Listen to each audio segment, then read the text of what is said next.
ओम श्री गणेशाय नमः। इससे पहले के अध्याय में आपने जाना था कि किस प्रकार भगवान गणेश के विवाह के लिए सभी लोगों ने प्रस्थान किया था, लेकिन एक जगह पर जाकर गणेश जी ठहर गए, क्योंकि उनका कहना था कि जब तक श्री हरि मुक्त होकर यहाँ नहीं आ जाते तब तक ये विवाह संभव नहीं हो सकता। जिस रास्ते से भगवान गणेश सभी लोगों के साथ में अपनी बारात लेकर जा रहे थे, उससे केवल 1 योजन दूर पर ही उग्रेक्षण नामक दैत्य की राजधानी गंडकी नगर था। तब वहीं पर वे सभी रुक गए और उसके बाद गणेश जी ने सबसे पहले उग्रेक्षण के पास दूत रूप में जिसे भेजा वो थे नंदीश्वर। जब नंदीश्वर ने उग्रेक्षण के महल में प्रवेश किया और वहां जाकर द्वारपाल को सूचना दी, उसके बाद जो कुछ भी हुआ उसका आगे का वृतांत आज आप सुनेंगे। दैत्यों ने सूर्य के समान दैदीप्यमान और सुदृढ़ काय नंदीश्वर को देखा तो भयभीत हो गए। सभा में नीरवता छा गई। दैत्यराज का संकेत मिलने पर नंदीश्वर उसे अभिवादन कर आसन पर बैठ गए। फिर उन्होंने कहा कि दैत्यराज, मैं अनेक राजसभाओं में जा चुका हूँ और सर्वत्र ही आगत व्यक्ति का सम्मान करने की नीति देखी, किंतु तुम लोग अत्यंत बलवान, सुंदर और ऐश्वर्य संपन्न होते हुए भी भेड़िए के समान बुद्धि रहित हो, इसलिए किसी बुद्धिमान मनुष्य का आदर सत्कार करना भी नहीं जानते। ये धर्म केवल राजा का ही नहीं, अमात्य आदि वर्ग और प्रजा वर्ग का भी है। इससे पता चलता है कि तुम्हारी समस्त प्रजा, सभासद और अमात्य वर्ग भी मूर्ख ही हैं। सुनकर दैत्यराज ने कुछ विनम्रता से कहा, हे वृषश्रेष्ठ, तुम्हारी बुद्धि ब्रह्मा के समान, तेज अग्नि के समान और गति वायु के समान प्रतीत होती है। तुम कौन, कहाँ से आए और आने का उद्देश्य क्या है? सुनकर नंदीश्वर बोले, असुरराज, मैं भगवान शूलपाणी का वाहन और प्रमुख गण नंदी हूँ। उनके यहाँ भगवान गणेश ने धरती का भार उतारने के लिए अवतार धारण किया है। वे प्रभु सर्वसमर्थ और समस्त संसार के उत्पत्ति, पालन और विनाश करने वाले हैं। अनेक दैत्यों का उन्होंने संहार किया है, ये तथ्य तुमसे छुपा नहीं है, इसलिए तुम्हें उनका अनुगत होना चाहिए। उनका संदेश है कि तुम सब बंदी देवगण को मुक्त कर दो। देवगण को मुक्त कर दूं? क्यों? इसलिए कि वे पुनः सक्रिय हो जाएं और हमारा अनिष्ट करने लगे। उत्तेजित होकर उग्रेक्षण ने प्रश्न किया। नंदी ने कहा, सभी को स्वतंत्र रहने का अधिकार है। तुमने उन्हें बंदी बनाकर घोर अत्याचार किया है। अपने को संयत कर पुनः विचार करके देखो कि तुम जो कुछ कह रहे हो वो न्याय है या अन्याय। उग्रेक्षण ने कहा, मैं जो कुछ भी करता हूं वो सब न्याय है और उसमें हस्तक्षेप करने का किसी को कोई अधिकार नहीं है। अपने गणेश्वर से कहो कि अधिक उछल कूद ना करे, मेरी शरण में आ जाए तो उसे मृत्यु का भय नहीं रहेगा और नहीं तो वो मारा अवश्य जाएगा। सुनकर नंदीश्वर कहने लगे, दैत्यराज, कहाँ वे सर्वात्मा और सर्वेश्वर प्रभु और कहाँ तुम सांसारिक प्राणी? तुम्हारी तो उनसे कोई तुलना ही नहीं हो सकती। इसलिए मेरी बात मानकर उनकी आज्ञा का तिरस्कार मत करो। जो देवता तुम्हारे यहाँ बंदी हैं उन्हें मुक्त कर दो, अन्यथा व्यर्थ ही युद्ध में भीषण संहार उपस्थित होने वाला है। उग्रेक्षण अब कुछ क्रोध करता हुआ सा कहने लगा, मैं तो तुम्हें बुद्धिमान समझता था, किंतु अब समझा कि तुम तो निरे बुद्धिहीन मूर्ख हो। अरे, जिन्हें बंदी बनाया है उन देवताओं को मैं कैसे स्वतंत्र कर सकता हूं? तुम मेरे पौरुष से अनभिज्ञ हो, इसलिए वैसी बातें करते हो। सोचो भला किसी व्याघ्र के सामने श्रृंगाल की क्या विसात? नंदीश्वर हंस पड़े, बोले, असुरराज, मूर्खों जैसी बात ना कर अपने उन महापराक्रमी वीरों की ओर ध्यान तो दो, जो गणेश्वर के हाथों बात ही बात में मार दिए गए। क्या वे तेरी अपेक्षा कम शक्तिशाली थे? देख, नीति कुशल वो है जो समयोचित कार्य करे। तुझे भगवान गणेश्वर की आज्ञा मानकर अपने प्राणों की रक्षा करना ही कर्तव्य है। सुनते ही मारे क्रोध के दैत्यराज के नेत्र लाल हो गए। अब उसने क्रोधपूर्वक गरजते हुए कहा, मूर्ख बैल, तू यहाँ शांति दूत बनकर आया है या उपदेश देने? मैं तुझे दूत समझकर ही कुछ नहीं कहता, नहीं तो अभी तेरे प्राण जरूर ले लेता। अब उस दुधमुहे बालक की प्रशंसा मेरे सामने बिल्कुल मत करना। नंदीश्वर भी गरज उठे, अरे ओ मूर्ख पापी, अधम, तेरी बुद्धि मारी गई और काल सिर पर सवार है, इसीलिए व्यर्थ प्रलाप कर रहा है। तेरे मुख से मयूरेश्वर की निंदा सुनकर अकेला मैं ही तुझे मार डालने में समर्थ हूं, किंतु मेरे स्वामी ने ऐसा करने की मुझे आज्ञा नहीं दी है। ये कहकर नंदीश्वर ने घोर हुंकार की, जिससे समस्त दैत्य सभा भयभीत हो गई। अनेक राक्षस अकारण ही मूर्छित हो गए और अनेक इधर उधर छिप गए। ये देखकर घोर गर्जना करते ये नंदीश्वर दैत्य सभा से उठकर वायु की गति से चल दिए। नंदीश्वर ने शिव शिवा की सेवा में उपस्थित होकर मयूरेश्वर से दैत्य सभा के समस्त समाचार कह दिए और अपने तथा दैत्यराज के मध्य हुई बातों से भी अवगत कराया। तब मयूरेश्वर ने शिवजी से आज्ञा लेकर प्रमथ गणों और देवताओं आदि को दैत्यों पर आक्रमण करने का आदेश दे दिया। वे बोले, अब ये स्पष्ट हो गया है कि युद्ध के बिना देवताओं का छुटकारा नहीं हो सकता। यद्यपि हम युद्ध नहीं करना चाहते थे, किंतु दैत्य ने अब हमें विवश कर दिया है। इसलिए बिना किसी प्रकार की देरी किए अब हमें चढ़ चलना चाहिए। ऐसा कहकर गणेश्वर ने सिंह गर्जना की और तब समस्त शिवगण आदि भी मयूरेश्वर की जय, गणनायक की जय का घोष करते हुए युद्ध के लिए गंडकी नगर की ओर बढ़ चले। उधर गुप्तचरों द्वारा आक्रमण का समाचार पाकर दैत्यराज ने सामना करने और शत्रुओं को भी आगे बढ़ने का आदेश दे दिया। तब 10 करोड़ दैत्यों की चतुरंगिणी सेना नगर से बाहर आकर युद्ध करने लगी। प्रमथ आदि गण बड़ी वीरता, धैर्य और साहस से युद्ध कर रहे थे। दोनों ओर से अनेक प्रकार के मारक शस्त्रास्त्र प्रयोग में लाए जा रहे थे। असुरों पर शिवगण भारी पड़ रहे थे। दैत्य सेना कटती जा रही थी और धरती पर शवों का ढेर लगता जा रहा था। धीरे धीरे दैत्यों की विशाल सेना काल कवलित हो गई और कुछ थोड़े से बचे खुचे दैत्य उग्रेक्षण के पास जाकर कहने लगे, राजाधिराज, शिवसेना ने हमारी विशाल वाहिनी को समाप्त कर डाला और नगर की सीमा, बाहरी भागों, वनों, खेतों, जलाशयों और अन्य महत्वपूर्ण स्थानों को भी अपने अधिकार में कर लिया है। महाराज, हम तो बड़ी कठिनाई से अपने प्राण बचाकर युद्ध का समाचार देने आए हैं। उसे पहले तो उनकी बातों पर विश्वास नहीं हुआ और जब उसे विश्वास हो गया तो शोक के कारण वह प्रलाप करने लगा। देखो, पतंगों के समान तुच्छ शिवगणों ने मेरी मंदरगिरी के समान विशाल और अजय सेना को नष्ट कर डाला। अब क्या किया जाए? अमात्यों ने उसे समझाया, महाराज, अभी हमारे पास असंख्य सैनिक और सभी प्रकार के साधन हैं। आप आज्ञा दीजिए जिससे कि रण क्षेत्र में पुनः सेना भेजी जा सके। वे तुच्छ शिवगण अब की बार अवश्य ही पराजित होंगे। सुनकर उग्रेक्षण ने कुछ प्रसन्नता व्यक्त करते हुए कहा, अच्छा, इस बार अधिक पराक्रमी वीरों की सेना भेजी जाए।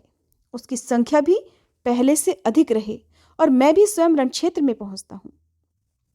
अब क्या था, पहले से अधिक विशाल दैत्य सेना रणभूमि में आ पहुंची। उग्रेक्षण स्वयं भी अश्व पर सवार होकर वहां पहुंचा और उसने वीरों को भीषण आक्रमण करने का आदेश दे दिया। इस बार दैत्यगण प्राणों का मोह छोड़कर युद्ध करने लगे। इसलिए शिवगणों के पांव उखड़ने लगे और वे राक्षसों के सामने पीछे हटने के लिए विवश हो गए। ये देखकर स्वयं मयूरेश्वर अपने वाहन मयूर पर सवार होकर युद्ध में आ डटे।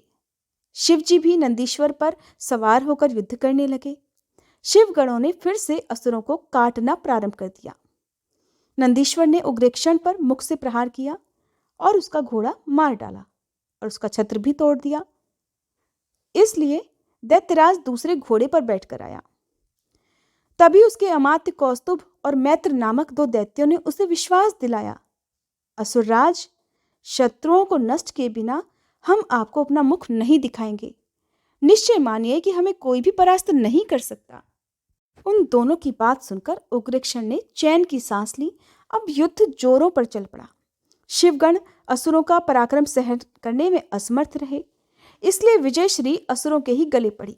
मयूरेश की सेना बहुत दूर तक पीछे धकेल दी गई। विजयी दैत्य सेना विजय गीत गाती हुई नगर में पहुंच गई। अब वीरभद्र, नंदीश्वर और मयूरेश आपस में विचार करने लगे कि अब क्या किया जाए। निश्चय हुआ कि शत्रु को अधिक संभलने न देने के लिए उद्देश्य से ही तुरंत घोर आक्रमण कर दिया जाए। वही किया गया और दोनों की सेना युद्ध में डट गई। फिर से घोर युद्ध प्रारंभ हो गया। एक बार षडानन गणराज मूर्छित हो गए, किंतु मैत्र और कौस्तुभ दोनों मारे गए और बहुत ही राक्षसी सेना का संहार भी हो गया। शेष सेना भाग खड़ी हुई। विजयी शिवगण मयूरेश्वर की जय कहते हुए विजयोल्लास मनाने लगे। अपनी सेना को पराजित हुई देखकर दैत्यराज ने फिर से विशाल सेना के साथ युद्ध के मैदान में प्रवेश किया और घोर युद्ध करने लगा। उसके साथ अमरश्मय आदि 7 महारथी भी आए थे, जिन्होंने अलग अलग 7 व्यूहों की रचना की। ये देखकर गणेश्वर स्वयं मयूर पर सवार हुए और नंदी, पुष्पदंत आदि वीरों के साथ उन व्यूहों को तोड़ने के उद्देश्य से बढ़ चले। 10 लाख वीरों के साथ भूतनाथ शिव और विकट नामक वीर थे। वीरभद्र और षडानन के साथ भी असंख्य सैनिक थे। इस प्रकार मयूरेश्वर पक्ष में भी विशाल वाहिनियां थीं, जिनके 7 व्यूह इधर भी बनाए गए थे। इस दिन बड़ा विकट संग्राम हुआ। शिव पक्ष के वीरों ने अपने प्राणों की बाजी लगा दी, जिसके फलस्वरूप 7 दैत्य महारथी मारे गए। असुरों की ओर पराजय से संतप्त हुआ उग्रेक्षण भागकर अपनी राजधानी पहुंचा। उग्रेक्षण अपनी बार बार की हार से बहुत दुखी हो रहा था। सोचने लगा कि मेरे वीर सैनिक सदैव देवताओं को दबाए रखने और मारने में समर्थ थे, वे आज भुनगों और मच्छरों की तरह मार डाले गए। ये विपरीत बात कैसे देखने सुनने में आ रही है। अब देखो, शिवगणों का मद और उत्साह कैसे बढ़ गया है। जैसे भी हो उन्हें वश में तो करना ही होगा। अमात्यों से परामर्श लिया तो उन्होंने उसे धीरज रखने की बात कहकर आश्वस्त किया। फिर से विशाल सेना के साथ युद्ध में जाने का प्रोत्साहन देते हुए बोले, राजाधिराज, आप परेशान मत होइए। जब तक श्वास तब तक आस वाले सिद्धांत को ध्यान में रखते हुए ही कार्य करें, आपकी विजय निश्चित है। अब की बार फिर से और अधिक तैयारी के साथ वह युद्ध के मैदान में पहुंच गया। उसने जाते ही तीक्ष्ण बाणों की वर्षा आरंभ कर दी। उसने सोचा, समस्त विग्रह की जड़ यही बालक है, इसका वध होते ही शिवगण आदि पराजित हो जाएंगे, फिर कोई भी युद्ध करने का साहस नहीं करेगा। इसलिए सबसे पहले इसी को समाप्त करना चाहिए।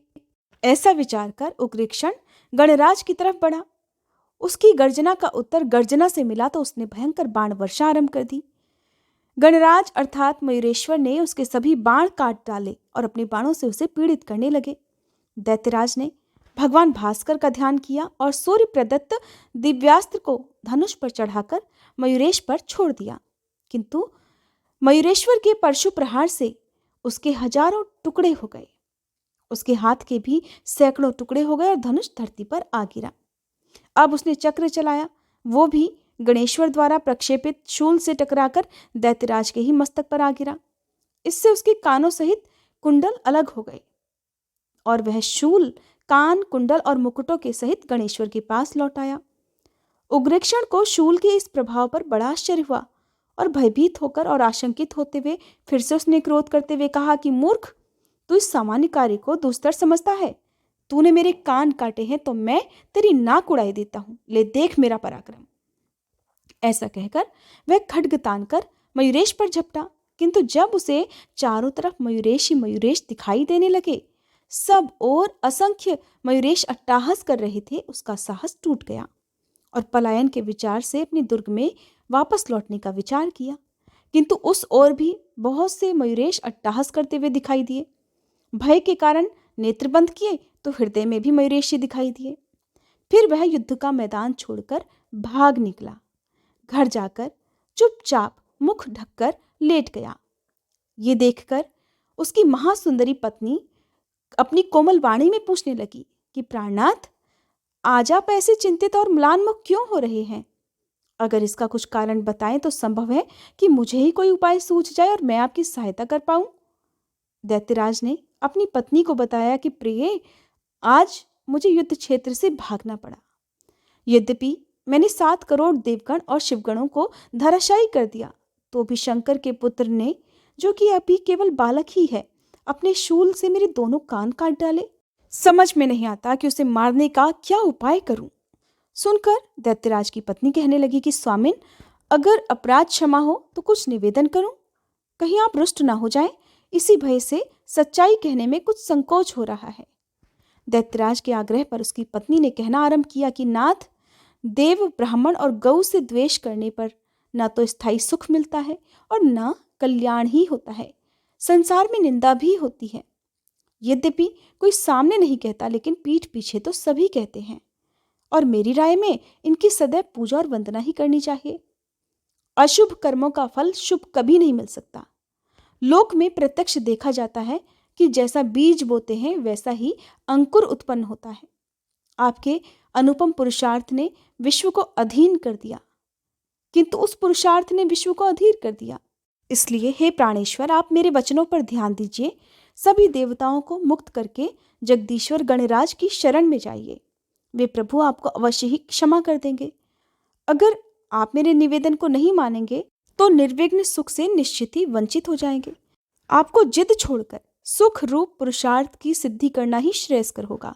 अपनी पत्नी के वचन उसे जहर बुझे तीर की तरह प्रतीत हुए तो उग्रेक्षण लाल आंखों से उसकी ओर ही देखता हुआ बोला कि मैं तो तुम्हें बहुत चतुर समझता था प्रिय, किंतु तुमने तो मुझे वीर कर्म से विमुख करने और उत्साह भंग करने वाली बात कह दी। तुम्हारी बात मानकर तो मुझे सर्वत्र अपयश ही प्राप्त होगा। शत्रु कितना भी शक्तिशाली हो, उसकी मन से प्रशंसा करना या युद्ध छोड़कर आत्मसमर्पण करना तो अत्यंत ही निंदनीय कर्म है। इससे तो मर जाना ही अच्छा है। क्या तुम नहीं जानती कि वीरों का कर्तव्य युद्ध है?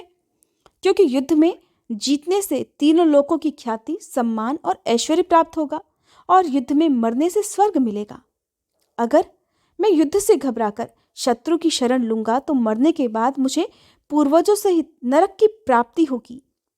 फिर एक रहस्य की बात तुम्हें और बताता हूँ। मैं जगत गुरु देवाधिदेव गणेश्वर को भली प्रकार जानता हूँ।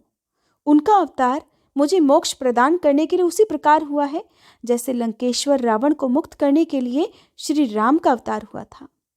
किंतु ये सब जानते हुए भी मैं काल को तुच्छ समझता हूँ। संसार में मेरे समान कोई भी योद्धा नहीं है, इसलिए युद्ध क्षेत्र में गणेश्वर का सिर तो मैं अवश्य काटूंगा, फिर चाहे कुछ भी क्यों ना हो। इसके बाद जो कुछ भी हुआ उसका वृतांत आप अगले अध्याय में सुनेंगे। अगर आपको वीडियो पसंद आई हो तो प्लीज़ वीडियो को लाइक जरूर कीजिएगा।